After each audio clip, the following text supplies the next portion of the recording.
अस्सलाम वालेकुम। I am आगा हसन कोसो। इस वीडियो में मैं आपको बताने वाला हूं कि कॉपीराइट स्ट्राइक क्या है और इसका क्या नुकसान है। अगर आप चैनल पर न्यू हैं तो चैनल को सब्सक्राइब करें और साथ में बेल आइकन दबाएं ताकि जब भी मैं न्यू वीडियो अपलोड करूं तो उसका नोटिफिकेशन आपको मिल जाए।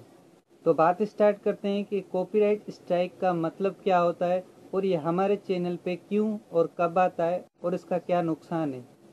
कॉपीराइट स्ट्राइक का मतलब ये होता है कि अगर आप किसी का भी वीडियो यूट्यूब से डाउनलोड करके अपने चैनल पे अपलोड करते हैं तो उस वीडियो पे कॉपीराइट स्ट्राइक आ जाता है।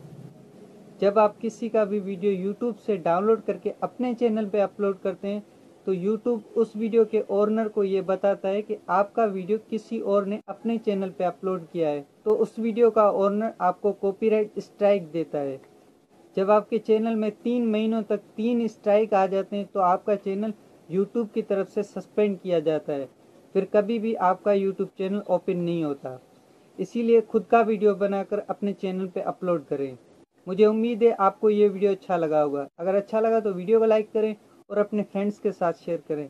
मिलता हूँ नेक्स्ट वीडियो में, तब तक के लिए अल्लाह हाफिज़।